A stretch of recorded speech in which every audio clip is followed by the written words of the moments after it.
Welcome to Mama's Legacies, a channel where family stories come alive. Not just the sweet memories, but also the hidden truths.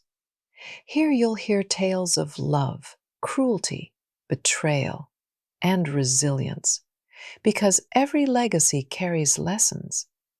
These stories may be raw, but they are real, and they remind us that truth has the power to heal. He said she was his cousin. She smiled at me, helped around the house, even joined our family dinners.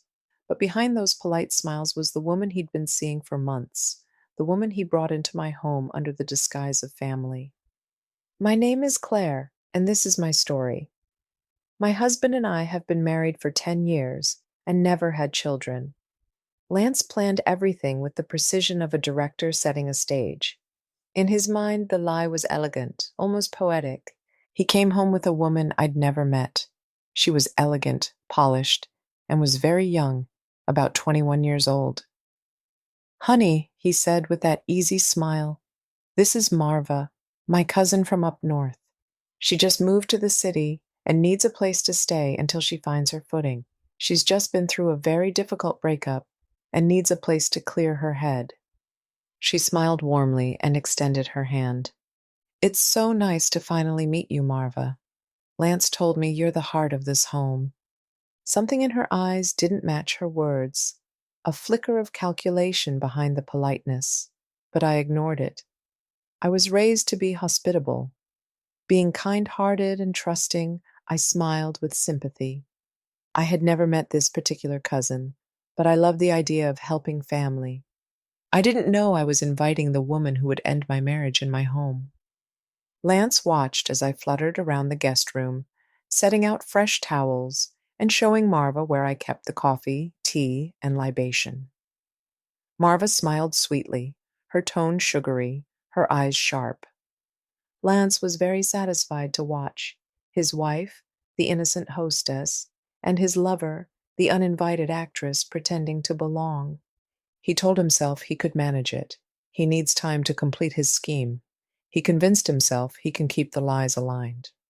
But as he sat at the dinner table that night, watching his wife laugh and Marva watch him, the taste of guilt was bitter on his tongue. I was not completely unaware of the performance unfolding around me. I had some suspicions. Against my better judgment, I continued to treat Marva like a sister. I took her shopping, cooked her favorite meals, and spent long evenings listening to her talk about her ex-boyfriend, the turmoil and the abuse she encountered from him, up to the point she had to run away. Lance sat quietly, nodding, smiling, and pretending, every word scraped against him like glass. It grew harder to breathe when Marva started playing her own little games, quiet, deliberate jabs hidden in casual words. One night, I recalled a story from our honeymoon, a private moment that once belonged only to Lance and myself. Marva leaned back and said, almost teasingly, "Oh yes, Lance told me about that. He said it was where you both realized you were soulmates."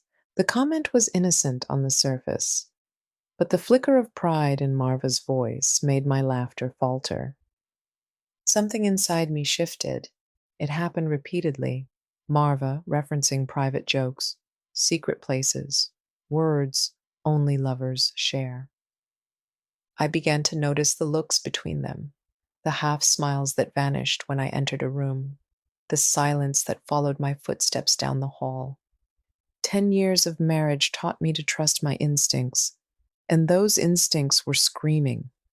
One night, I rolled over in bed. Lance was not beside me. I walked down the hallway towards the guest room.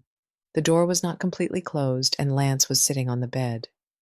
Lance's voice, low, tense. "I need to take out a bigger life insurance on my wife." Marva's voice was sharp, mocking. "How about 5 million? I found out today that we are actually having twins," Lance hissed. "You cannot be serious. She will question that large amount. Our current coverage is 250,000. "Plans change," Marva purred. "Besides, I'm not quite comfortable with you in her bed while I sleep alone. I cannot wait for the accident. She needs to be gone. I am your rightful wife. I am carrying your children," Lance said to her. I agree with you, babe, but we have to be very careful. I think it would be best not to have an accident. A better plan is to invite her out for a romantic dinner. I will use a back road and pay someone to rob us and take care of her. He can rough me up a bit and leave bruises on me. Then the police would be less likely to investigate me if I was injured as well. Marva agreed, then chuckled. I could hear them kissing. The words hit me like a bullet. I didn't barge in. I didn't scream. I simply stepped back from the door, my hands shaking, my mind suddenly racing. I was hyperventilating. My ears must be deceiving me. This cannot be true. The next day, I carried out my chores. I cooked dinner as usual, calm, polite, my movements mechanical. I watched my husband sit beside his mistress, laughing like nothing was wrong. Every lie, every touch, every shared glance was suddenly crystal clear. I watched the lies, the little moments of betrayal that now seemed so obvious. Marva always dressed up when Lance was home, full makeup, perfume that lingered long after she left a room. I'd walk into the living room and find them sitting too close, laughing at private jokes I didn't understand. When I entered, their laughter stopped. Once I found Marva's earring under our bed. She claimed it fell while cleaning. I wanted to confront her, but my heart whispered otherwise. The realization wasn't just about his affair, it was about the deep and deliberate cruelty of bringing it into my home, under the pretense of kinship. I said nothing instead of confronting him. I decided to wait, not yet. I wanted the end to be mine. If you are enjoying this story, don't forget to like, share, and subscribe to Mama's Legacies. Every story here carries a lesson about love, betrayal, and the strength it takes to rise again. Your support helps keep these powerful voices alive. One story, one truth, one legacy at a time. Now let's get back to the story. The following weekend, Lance said he wanted us to have a romantic meal Friday night, just a date night. I told him I'd be visiting my mother. She called earlier that day saying Dad is not doing well. Lance offered to take me, but I declined. I told him I will be spending the weekend. You and Marva can have the house to yourselves. Catch up. He smiled almost too quickly. That's perfect, sweetheart. You deserve the break. He kissed my forehead, and I smiled back, pretending not to notice the spark of relief in his eyes. Friday afternoon, I packed my bags and left. But what Lance didn't know was that I'd already called his parents, Mr. and Mrs. Bateman, and told them Lance got a big promotion and I'm having friends over to surprise him.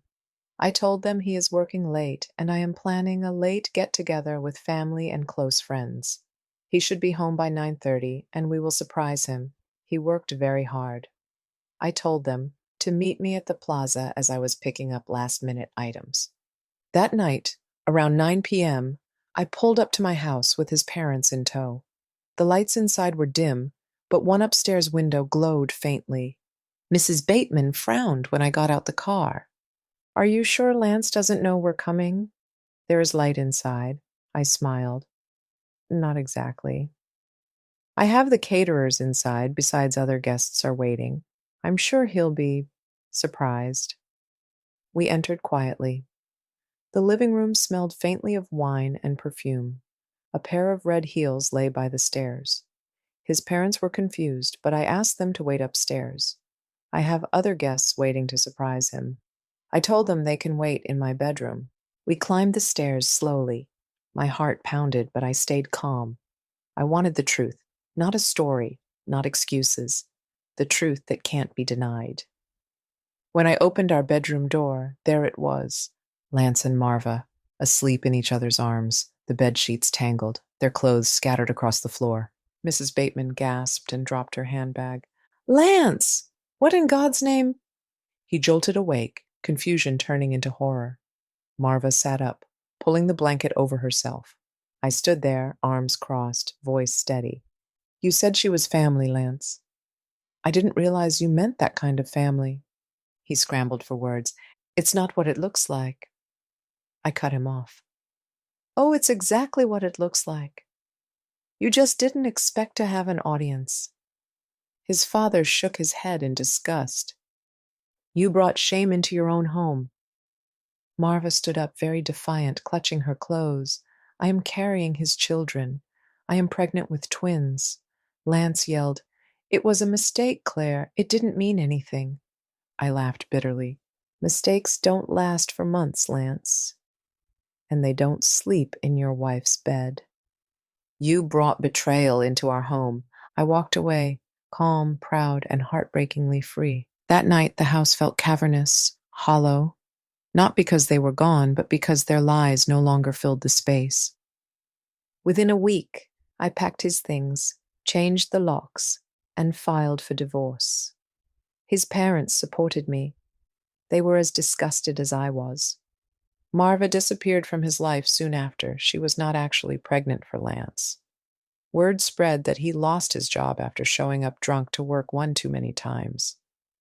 I rebuilt my peace slowly. I repainted the bedroom, donated his clothes, and filled the silence with music. One evening, I found a note from his mother in the mailbox. It said, Thank you for handling what I couldn't. You showed strength with grace. That's what family truly means. And for the first time in a long time, I smiled. Lance miscalculated. He thought he was in control, but he had only set the stage for his own undoing. He brought his mistress into his home disguised as family. But lies, no matter how neatly wrapped, always unravel. In the end, he lost his wife, his parents' respect, and the home built on truth he traded for deceit, because love built on lies always collapses. If this story moved you, don't forget to like, share, and subscribe to Mama's Legacies. Every story here carries a lesson about love, betrayal, and the strength it takes to rise again.